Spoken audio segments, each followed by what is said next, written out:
आप सभी को मेरा प्यार भरा नमस्कार, आत्मवंदन। पीएमसी ध्यान नेपाल में आप सभी का हृदय से बहुत बहुत स्वागत करती हूँ। अपने प्रिय गुरु ब्रह्म ऋषि पितामह महाअवतार बाबा जी और सभी आध्यात्मिक गुरुओं को साष्टांग नमन करते हुए हम आज का सत्र आरंभ करते हैं। आज हमारे साथ प्रियंका जी जुड़ी हैं, जो हमें मैनी लाइव्स मैनी मास्टर्स का स्वाध्याय करवा रही हैं। मैं उनका बहुत बहुत स्वागत करती हूँ। Welcome welcome Priyanka. हृदय से हम सब आभारी हैं आपके, जो आप अपना वैल्यूएबल टाइम निकाल कर इतनी खूबसूरती के साथ स्वाध्याय करा रहे हैं। तो over to you. Thank you. सर्वप्रथम आत्मवंदन पितामह बद्री जी, महाअवतार बाबा जी, सारे एस्ट्रल मास्टर्स, डिवाइन बीइंग्स, आप सभी मास्टर्स और सभी स्पिरिचुअल गाइड्स को जो हमारे साथ है इस सेशन में पार्टिसिपेट कर रहे हैं, ध्यान कर रहे हैं, ज्ञान ले रहे हैं। सबसे पहले हम ध्यान से शुरुआत करेंगे, तो ध्यान की स्थिति में बैठ जाइए। अपने आसपास पानी का ग्लास या बॉटल रख लीजिए। अगर आपने चश्मा पहना है तो उतार दीजिए और हाथों की उंगलियों को एक दूसरे में ऐसे फंसाना है, पैरों को क्रॉस करना है। ध्यान सांसों पे, और कोशिश करिए कि इस ध्यान के दौरान आप अपनी आंखें ना खोलें। शुरू करते हैं।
आंखें बंद करके आराम से बैठ जाइए।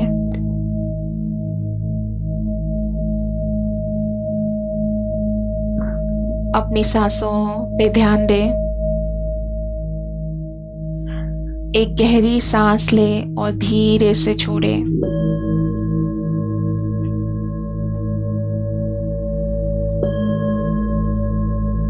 धीरे धीरे और गहराई से सांस लेते रहें।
विशाल पिरामिड में बैठा हुआ महसूस करें।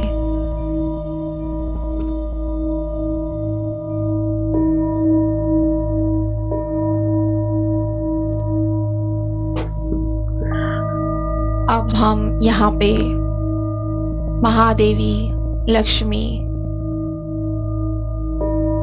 महादेवी सरस्वती,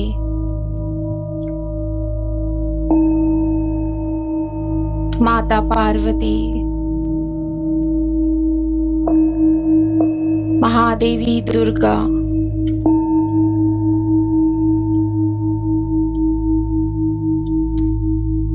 भगवान विष्णु,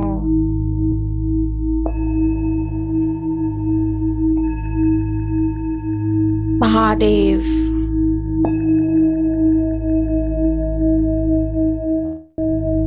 गणेश जी, हनुमान जी,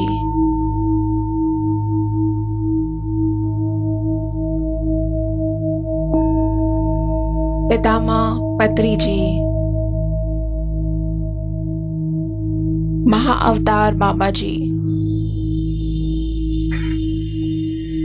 सारे एस्ट्रल मास्टर्स, स्पिरिचुअल गाइड्स, इन सभी को हम इस ध्यान में बहुत प्रेम से आमंत्रित करते हैं।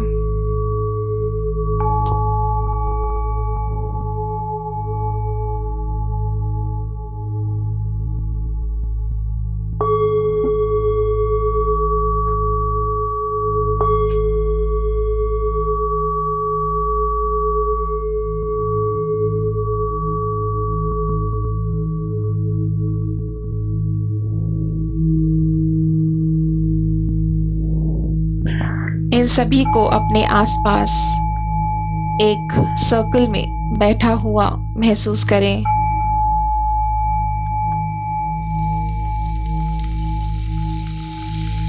और देखें कि एक गोल्डन प्रकाश इन सभी से आपके शरीर में प्रवेश कर रहा है।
भौतिक शरीर में वापस आएंगे।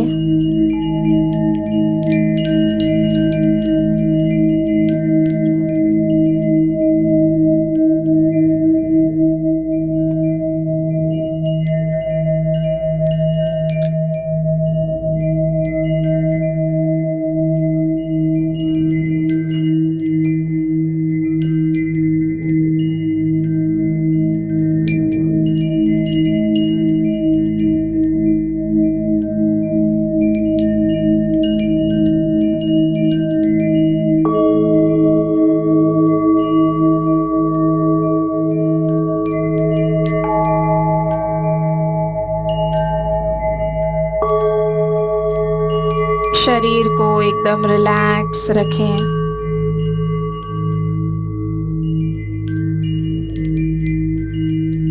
ध्यान सांसों पे।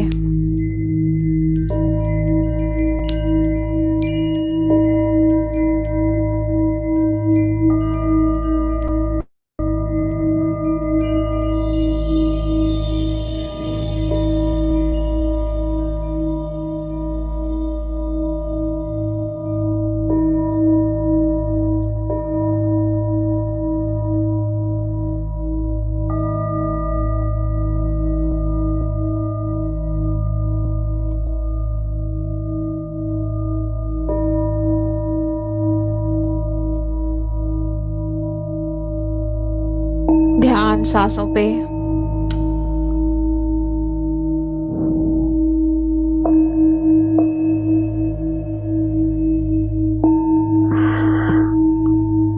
धीरे धीरे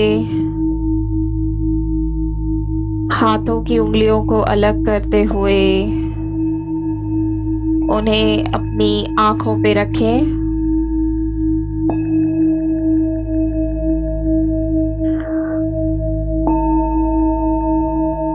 5, 4, 3, 2, 1। ध्यान से बाहर आएंगे।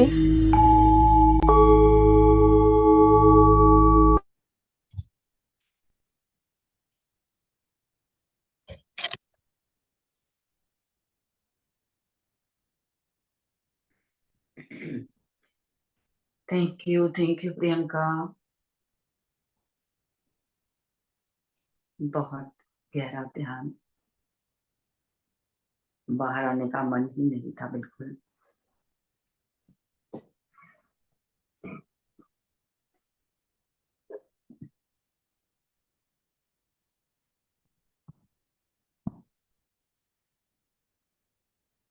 हम स्वाध्याय की शुरुआत करते हैं। हम स्वाध्याय कर रहे हैं मैनी लाइव्स मैनी मास्टर्स। ये किताब डॉक्टर ब्रायन वाइस द्वारा लिखी गई है और ये एक बहुत फेमस ह्यूमन साइकोलॉजिस्ट है। अभी वो प्रैक्टिस नहीं कर रहे हैं, रिटायर होके वो फ्लोरिडा में रह रहे हैं, पर इस किताब के दौरान उनके और उनके पेशेंट के जो सेशंस हुए और उस सेशंस में जिस तरह से उनके सामने इंफॉर्मेशन रखी गई और कैसे उसको रिग्रेशन थेरेपी से उसकी पास्ट लाइफ दिखाई और जो करंट लाइफ में उसके अभी की लाइफ में जो प्रॉब्लम्स थी वो उन्होंने कैसे एड्रेस किया, उनको कैसे सॉल्व किया, इसके बारे में पूरा डिस्क्रिप्शन है इस बुक में। बहुत इंटरेस्टिंग बुक है बहुत। और जितने लेसन्स जो मास्टर्स जो सोल्स हैं जिनके साथ वो पेशेंट जिसका नाम कैथरीन है, जब वो एक लाइफ से दूसरे लाइफ में रिग्रेस होती है उसके बीच का जो टाइम होता है और वो मास्टर्स के साथ होती है, तब जो मास्टर्स के मैसेजेस आते हैं डॉक्टर ब्रायन को, वो मैसेजेस बहुत इंटरेस्टिंग है सुनने के लिए, क्योंकि वो हम जो स्पिरिचुअलिटी फॉलो कर रहे हैं या हम सीख रहे हैं, ज्ञान ले रहे हैं, उसके साथ वो एकदम परफेक्टली मैच करता है। तो ये बहुत इंटरेस्टिंग है क्योंकि इस बुक को लिखे हुए भी बहुत साल हो गए और उस टाइम पे जब वेस्टर्न कंट्रीज में रीइंकार्नेशन और कर्मा, लाइफ आफ्टर डेथ, ये सब कॉन्सेप्ट इतना कॉमन नहीं था। लोग रिसर्च हो रहा था बट लोग इतना ज्यादा अवेयर नहीं थे। तो उस टाइम पे ये सब होना और डॉक्टर ब्रायन को ये मैसेजेस मिलना, ये बुक लिखी जाना, ये सब डिवाइन प्लान है। और हम भी अपनी बुक पढ़ रहे हैं, स्वाध्याय कर रहे हैं, तो कहीं ना कहीं जो मैसेजेस हैं या जो हो रहा है वो हमसे भी कुछ ना कुछ रिलेटेड होगा, इसीलिए ऐसे हो ये स्वाध्याय चल रहा है। तो जाते हैं अपने बुक रीडिंग पे। हम लोग चैप्टर 6 पे हैं आज। लास्ट टाइम हमने देखा था कि कैसे कैथरीन और उसके पिता के बीच का जो संबंध है उसका रूट कॉज ढूंढने की कोशिश की थी डॉक्टर ब्रायन ने। ज्यादा तो कुछ उनको नहीं पता चला, पर एक सीक्रेट पता चली उनकी फैमिली के बारे में, जो कैथरीन को उसके पेरेंट्स ने कभी नहीं बताई, उसके किसी भाई बहन को नहीं पता थी, पर उससे पता चल गया। और फिर हमने देखा कि डॉक्टर ब्रायन बोलते हैं कि ये जब ऐसे स्टेट में रहती है, ट्रांस के स्टेट में, और जब वो अपने सबकॉन्शियस माइंड में होती है तो इतनी डीप बातें करती है, ऐसा लगता है जैसे इतना ज्ञान है इसके पास। और जब वो कॉन्शियस स्टेट में आ जाती है तो दोनों दोनों पर्सनैलिटीज को पहचानना बहुत मुश्किल हो जाता है। डॉक्टर ब्रायन कहते हैं जब हम कॉन्शियस स्टेट में होते हैं तो हम अपनी सारी एबिलिटीज भूल जाते हैं, लेकिन जब हम सबकॉन्शियस स्टेट में, मतलब आत्मा के लेवल पे होते हैं, तो हम एकदम अलग एकदम अलग व्यक्तित्व बन जाते हैं। ये 2-3 पॉइंट्स हमने लास्ट चैप्टर में देखे। अभी चैप्टर 6 देखते हैं। अब डॉक्टर ब्रायन कहते हैं कि मैं जनरली अभी कैथरीन का जो सेशन है वो शाम को रखता हूँ, क्योंकि वो बहुत लंबे लंबे सेशन हो जाते हैं और उसकी हालत बहुत इम्प्रूव हो रही है। अपने पिता से फोन पे बात करने लग गई है, उनको फॉरगिव करने लग गई है। तो ये सारा जो चेंज है कैथरीन में, डॉक्टर ब्रायन कह रहे हैं, वो ये पास्ट लाइफ रिग्रेशन से जो उसको ज्ञान मिल रहा है उसकी वजह से हो रहा है। फिर आज के सेशन में वो फिर से जाती है एक पास्ट लाइफ में। वो डिस्क्राइब कर रही है, वो बता रही है कि एक रूम में है वो, एक रूम में पेंटिंग है, ये सब कुछ हर डिटेल वो बता रही है। फिर फ्लोर कैसा है वो बता रही है। फिर आगे रूम से बाहर निकलने के बाद बाहर उसको घोड़े दिखते हैं और बहुत सारे प्लांट्स दिखते हैं। कैथरीन कहती है शायद मैं 18th सेंचुरी में हूँ, मुझे साल नहीं पता। फिर उसको येलो कलर के फ्लावर्स दिखते हैं। और वेदर कैसा है, डॉक्टर ब्रायन बोलते हैं, तो बोलती है ज्यादा गर्मी नहीं है, ज्यादा ठंडी नहीं है, हवा चल रही है। और फिर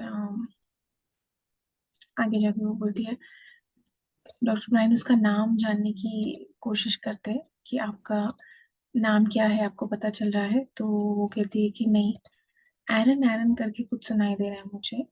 और फिर वो किसी को देखती है तो वो बोलते हैं कि ये ओनर है। तो कैथरीन बोलती है नहीं, ये ओनर के बेटे हैं।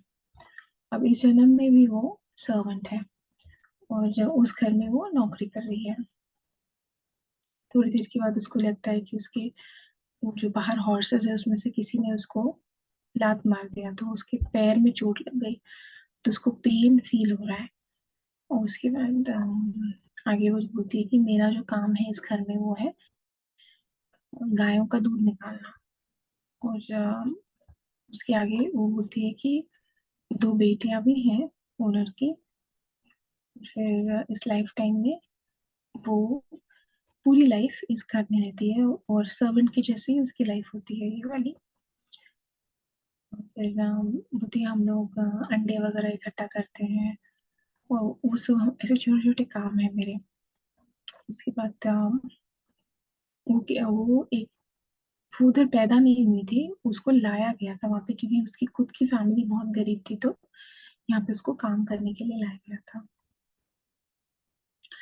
आगे वो उसको टाइम में आगे ले जाते हैं डॉक्टर ब्रायन और बोलते हैं कि अब क्या दिख रहा है? तो एक वो जो ओनर्स हैं उनके बच्चों में से एक की शादी थी। वो बोल रही है कि हम लोगों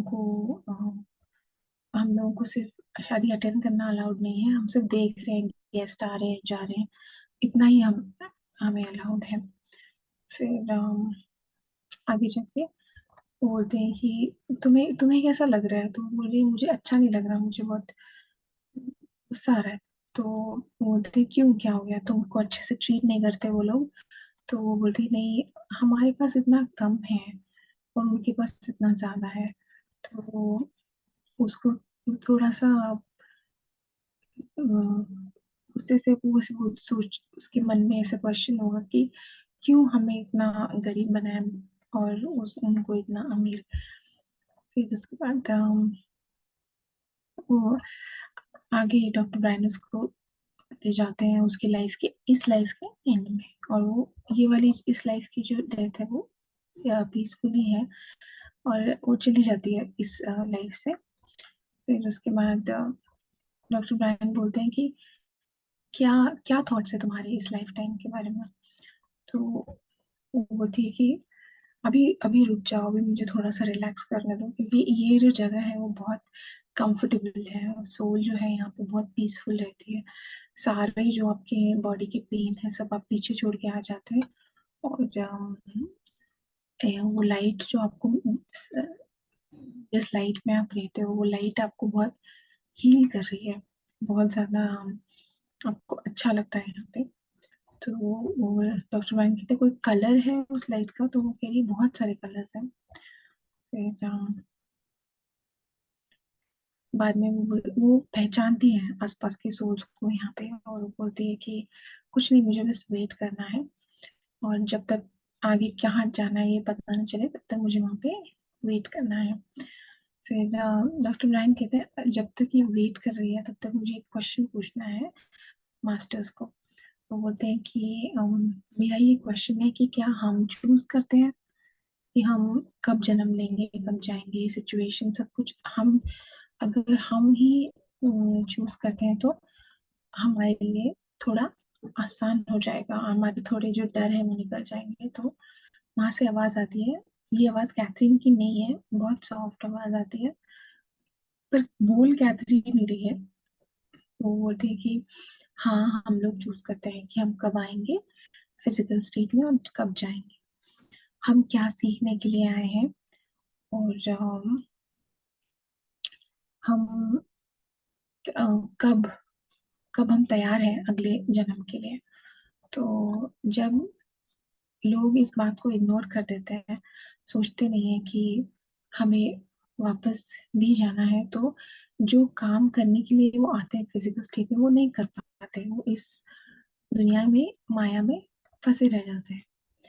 और फिर डॉक्टर ब्रायन कहते हैं, कौन बोल रहा है? तो कैथरीन का आंसर आता है, मुझे नहीं पता, पर कोई तो है यहाँ पे और मैं जो सुन रही हूँ मैं वो आपको बता रही हूँ। तो ये पता था डॉक्टर ब्रायन को कि ये उसके सबकॉन्शियस से आ रही है, मास्टर है, जो मास्टर है वही उनको अभी डॉक्टर ब्रायन से डायरेक्टली बात कर रहे हैं। तो फिर वो वॉइस जो थी जब कैथरीन रिप्लाई कर रही थी वो भी थोड़ी सी अलग थी, डॉक्टर ब्रायन कह रहे हैं, और बहुत प्रेम भरा था उसमें, लेकिन वैसा प्रेम नहीं जो प्रेम हम इस दुनिया में जिसको हम जानते हैं, बहुत ज्यादा डिटैच्ड वाला प्रेम ऐसे लग रहा था। बाद में कैथरीन बोलती कि मेरे को मुझे कोई विश्वास नहीं है इन लोगों में, मास्टर्स में, और इसीलिए मेरा ये जो अभी का जीवन था वो इतना डिफिकल्ट था, क्योंकि मुझे विश्वास रखना चाहिए, मुझे गुस्सा और रिजेंटमेंट, ये सब जो फीलिंग्स है, जो वो बोल रही थी कि हमारे पास इतना कम क्यों है, इनके पास इतना ज्यादा क्यों है, और अपनी लाइफ को कंट्रोल करने की जो फीलिंग होती है उसकी जरूरत नहीं है। तो मुझे मास्टर्स पे विश्वास रखना चाहिए था, वो मुझे गाइड कर रहे थे, लेकिन मेरे पास विश्वास था ही नहीं और मैंने कभी भी लाइफ को एंजॉय नहीं किया। तो अब ये लेसन उसको दोबारा सीखना पड़ेगा, और वो लेसन सीखने के लिए उसको दोबारा आना पड़ेगा। आगे डॉक्टर ब्रायन बोलते हैं, उसको पूछते हैं कि हमें और क्या करना चाहिए हमारी लाइफ को बेटर करने के लिए। और फिर आगे से मास्टर का जवाब आता है कि सबकी लाइफ पाथ जो है बेसिकली सेम ही होता है। कुछ चीजें हैं जो हमें सीखनी है जब हम यहाँ आते हैं फिजिकल स्टेट में, जैसे चैरिटी, होप, विश्वास, प्रेम। ये सारी चीजें हमें सीखनी चाहिए और इनको अप्लाई करना है हमें अपनी लाइफ में, क्योंकि हमें ये सीखना पड़ेगा कि हम एक एक लेसन सीखने के लिए यहाँ पे आते हैं, तो थोड़ी देर के लिए आते हैं। जैसे जो लोग बहुत ज्यादा रिलीजियस होते हैं वो थोड़ा सा प्रैक्टिस करते हैं, डॉक्टर मास्टर कह रहे हैं इन सब चीजों को, लेकिन कुछ लोग तो सिर्फ आते हैं और इंजॉय करके चले जाते हैं, कभी सोचते ही नहीं है कि हम क्यों आए हैं करके यहाँ पे। और उसके बाद उन्होंने बोला कि आप अपना काम करते रहिए, आप अपना कर्तव्य करते रहिए, और उसके रिवॉर्ड, उसके बदले में आपको कुछ रिवॉर्ड मिलेगा, ऐसा मत सोचिए। जो आपको, जो आप करने आए हैं, जो आप सीखने आए हैं, वो एकदम अनसेल्फिशली आप करते रहिए। ये सेम लेसन है जो श्री कृष्ण ने भगवद गीता में बोला है कि कर्म करो, फल की अ, कामना मत करो, निष्काम कर्म के बारे में बेसिकली यही बोल रहे हैं यहाँ पे। फिर दूसरा मैसेज जो वो बोलते हैं कि ओवर इंडल्ज नहीं करना है, किसी भी चीज को एक्सेस में नहीं करना है, बैलेंस में रखना है। आपको फैमिली लाइफ भी बैलेंस करनी है और आपको स्पिरिचुअलिटी भी बैलेंस करना है। ये नहीं कि एक के ही पीछे लगना है और दूसरे को छोड़ना है, ऐसे नहीं। फिर बाद में मास्टर्स चले जाते हैं, और पर आगे डॉक्टर ब्रायन को बोलते हैं कि, और पूछते हैं कि मैं और क्या करूं जिससे कैथरीन की मैं और मदद कर सकूं। तो मास्टर्स कहते हैं कि आप जो कर रहे हैं सही है, लेकिन ये सब जो हो रहा है वो कैथरीन के लिए नहीं है, ये आपके लिए है। तो डॉक्टर ब्रायन थोड़े से शॉक हो जाते हैं, वो बोलते हैं कि मेरे लिए, और ये एक मास्टर नहीं है, बहुत सारे मास्टर्स हैं जो उनको मैसेजेस देते हैं। तो वो बोलते हैं कि क्या मुझे आपके नाम पता चल सकते हैं? मुझे अगर गाइडेंस आपसे चाहिए तो मैं कैसे पता करूंगा कि कौन मुझसे बात कर रहा है? तो आगे से जवाब आता है कि जब सही टाइम आएगा आपको गाइडेंस मिल जाएगी, और जो आपका काम है आप करिए, जब आपका काम खत्म हो जाएगा तो आप भी यहीं पे आने वाले हैं। और उसके बाद फिर से मास्टर्स चले जाते हैं, और डॉक्टर ब्रायन सोचने लग जाते हैं कि अच्छा ये सारे मैसेजेस थे, इतने इतने मिराकुलस मैसेजेस मिल रहे हैं, और इतने स्पिरिचुअल, ये सब स्पिरिचुअल सोर्सेस से आ रहा है, कहाँ से आ रहा है ये सब? लाइफ आफ्टर डेथ, और हम चूज करते हैं कि हम कब आएंगे कब जाएंगे। फिर मास्टर्स हमें हमेशा गाइड करते रहते हैं, उन पर विश्वास रखना चाहिए। क्या लेसन सीखने के लिए आए हैं हम? ये सब एटीट्यूड प्रैक्टिस करना चाहिए, विश्वास का, प्रेम का, बिना किसी एक्सपेक्टेशन के अपना काम करो। तो ये सब क्वेश्चंस और ये सारे मैसेजेस उनके दिमाग में लगातार चलते जा रहे हैं। फिर वो बोलते हैं कि धीरे धीरे मेरी पर्सनल लाइफ और फैमिली लाइफ भी चेंज हो गई है। जैसे एक एग्जाम्पल वो दे रहे हैं यहाँ पे कि वो एक दिन अपने बेटे के साथ ट्रैवल कर रहे थे और ट्रैफिक में फंस गए। उन्हें ट्रैफिक बिल्कुल पसंद नहीं था, तो पहले वो उनको बहुत गुस्सा आता था, लेकिन अभी उनका पूरा एटीट्यूड ही चेंज हो गया है। अब वो सोच रहे हैं कि कोई बात नहीं, अगर हम ट्रैफिक में फंस भी गए हैं तो मुझे थोड़ा और टाइम मिल जाएगा अपने बेटे के साथ स्पेंड करने के लिए। फिर वो अपनी फैमिली को जब भी देखते थे तो सोचते थे क्या हम पहले भी एक साथ आए होंगे कभी इसी लाइफ में? ये सब तो जो चल रहा है तो सोल का तो कोई एंड ही नहीं है। तो ऐसे क्वेश्चंस, प्रेम का अनुभव होता था, उनको गुस्सा आना बिल्कुल बंद हो गया है। तो हम देख रहे हैं कि कैथरीन की हालत में तो चेंज हो ही रहा है, प्लस डॉक्टर ब्रायन भी बहुत इम्प्रूव कर रहे हैं।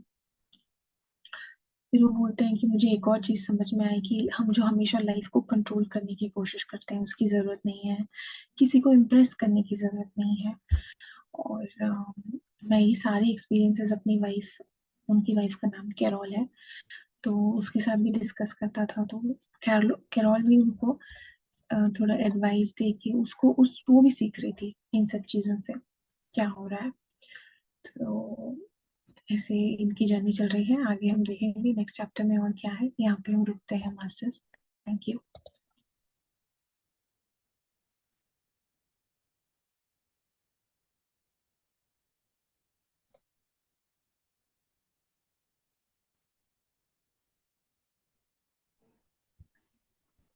Thank you Priyanka. इनकारनेशन पे ही चल रहा है और उन्होंने ये भी बता दिया कि सभी को जानना चाहिए पर्पस क्या है, इस जन्म में हमारा क्या सीखने आए हैं, क्या। बहुत अच्छा।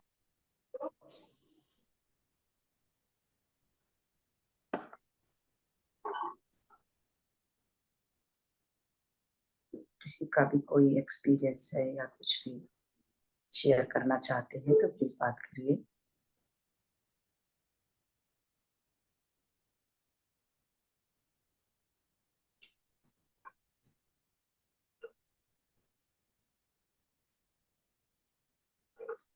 कोई क्वेश्चन तो इसमें हो ही नहीं सकता, ये तो जो चल रहा है वो एक सिर्फ एक जानकारी भर है।